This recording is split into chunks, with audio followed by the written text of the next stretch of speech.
लेकिन कुछ मौलवी हजरात ये काम करते हैं। फलस्तीन का हाल देखा, इराक, शाम, सबको बर्बाद करके रख दिया। क्यों? हमारा अपना कसूर है। कभी ए नौजवान मुस्लिम तदब्बुर भी किया तूने, वो क्या गर्दू था तू जिसका है एक टूटा हुआ तारा।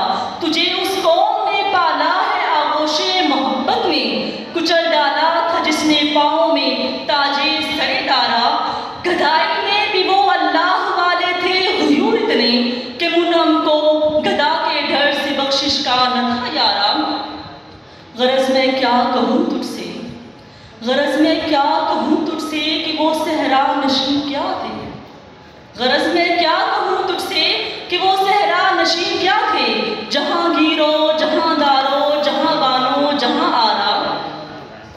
अगर चाहूँ तो नक्शा खींच कर अल्फाज में रख दूँ, अगर चाहूँ तो नक्शा खींच कर अल्फाज में रख दूँ, मगर तेरे तखय्युल से फुजूतर है वो नज़ारा। तुझे आवाज़ से अपनी कोई निस्बत हो नहीं सकती, कि तू गुफ्तार वो किरदार, तू साबित वो सैयारा।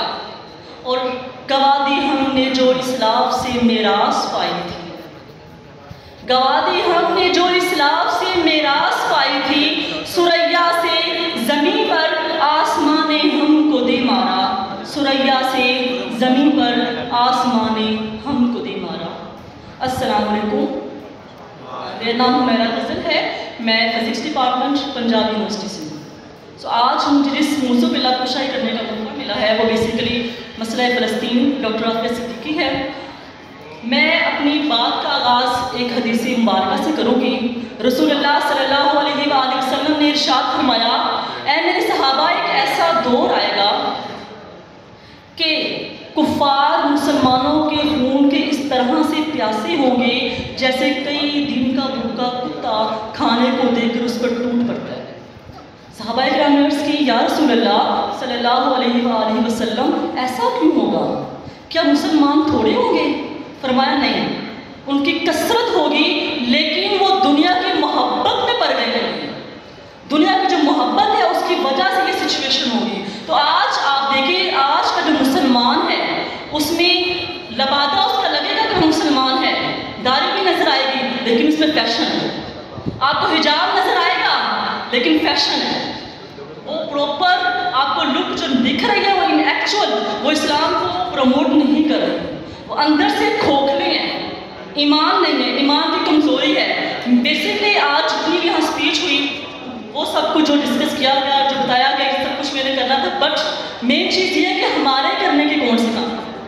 सब बोले कि ये करते हैं, ऐसा हो गया, वैसा हो गया, हम कुछ करते ही नहीं है। बट क्वेश्चन इज डैट कि हमने करना क्या है, हम यहाँ पे इस स्टेज पे आए क्यों, दुनिया की मोहब्बत में पड़े क्यों। सोशल मीडिया का दौर है, हर एक के पास मोबाइल फोन है, स्क्रॉलिंग करते हैं, फेसबुक, ट्विटर सब यूज़ करते हैं।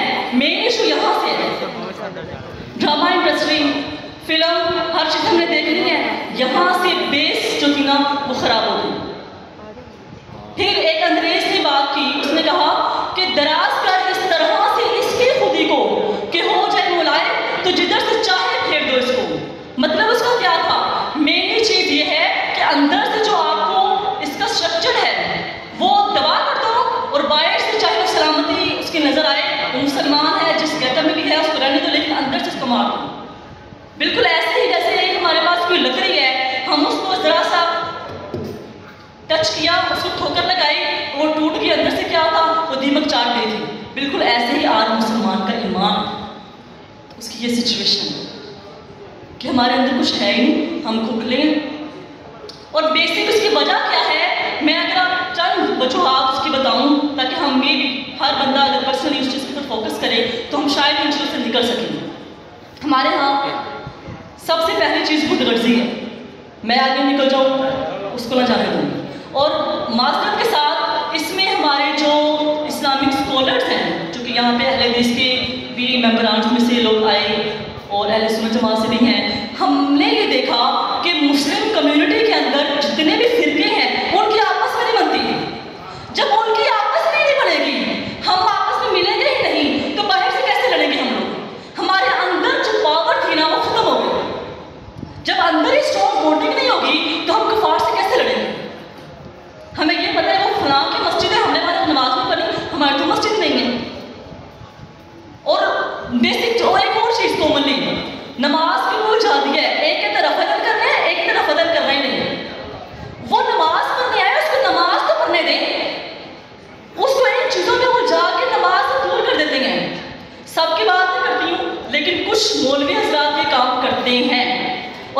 समझती हूँ, चूंकि यहाँ पे स्टूडेंट्स हैं, आप लोग इस चीज़ को समझें।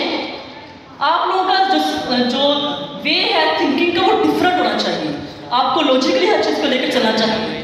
कोई भी आपके पास कोई चीज़ लेके आए, आपको पता होना चाहिए उसका सॉलिड रेफरेंस क्या है, कौन सी हदीस है, उसका क्या मतलब है। अरबिक ग्रामर जो है वो आपको आनी चाहिए। आप किसी फील्ड से भी हो, आप इंजीनियर है, डॉक्टर है, सब कुछ साइड पे। मैं फिजिक्स के स्टूडेंट में पीएचडी स्कॉलर हूँ, लेकिन इसका मतलब ये नहीं है कि मैं इस्लाम को कोश ना करूँ। मुझे ये पता ही ना हो कि जो अरबिक मेरे पास लिखी है उसका मतलब क्या है। मुझे उसकी ग्रामर आनी चाहिए, मुझे इसलिए अबूर होना चाहिए, ताकि कोई भी हमें कुछ भी गलत वे से बताकर हमें गलत ट्रैक पे लेके जा ही ना सके। तो मेन चीज़ क्या है, हमने आपस में स्ट्रॉन्गली जो बॉन्ड है उसको स्ट्रॉन्ग करना है। जब हम आपस में इकट्ठे होंगे, तमाम मुसलमान इकट्ठे होंगे, जहाँ पे ये फिरका वारियत को फरोग नहीं दिया जाएगा। कुरान कहता है ला तफर्रकू, फिरकों में बंटो ही मत, और हम कहते हैं हमें फिरकों में ही रहना है। एक कहता है मिलाद करो, एक कहता है मिलाद न करो। हमारी बहस यहाँ से निकलती ही नहीं बाहर। जब हमने इसमें उलझे रहना है तो बाहर वालों तो कहना कि इनको लड़ाओ हो, ये तो यहाँ भी मिसिंग है। बर्मा का इलाज कर दिया उन्होंने, तबाह कर दिया बर्मा को। फलस्तीन का हाल देखा, इराक, शाम, सबको बर्बाद करके रख दिया। क्यों? हमारा अपना कसूर है। आज हम यहाँ बैठ के स्पीचेस करें जी। आज हुक्मरान बुरे हैं, हुक्मरान बुरे नहीं है, हम लोग खुद बुरे हैं। हमारा अपना कसूर है, और एक एक फर्द जना उसका अपना कसूर है। आज माँ कहती है उठ के सुबह में नमाज पढ़ो, नमाज के लिए बुढ़े उठेंगे, यूनिवर्सिटी जाना फटाफट उठेंगे। ऐसा है कि नहीं है? तो मेरा पर्पज यहाँ बैठ के या आऊँ गरजूँ बरसूँ आपसे तालियां लूँ, मेरा पर्पज ये नहीं है। मैं ये चाहती हूँ जब आप यहाँ से जाएं, आप ये सोचें कि मैंने इंडिविजुअली क्या काम करना है, मेरे साथ से क्या काम हो सकता है। यहाँ बहन भाइयों के आपस में इत्तेफाक नहीं है। एक जमीन क्या चीज़ है, उस पर मार देती हैं। ये तो हमारे अंदर कॉमन सी चीज़ें जिसके ऊपर हम जान खत्म, सब कुछ खत्म। तो ईमान हमारा इतना वीक है। बहरहाल मैं एक बात कहूँगी, ईमान की फिक्र करना दा मुसीबत आने वाली है। ईमान की फिक्र करना दा मुसीबत आने वाली है। तेरी बर्बादियों के मशवरे हैं आसमानों में, न समझोगे तो मिट जाओगे ऐ बेज़मीर मुसलमानों, तुम्हारी दास्तान तक ना होगी दास्तान।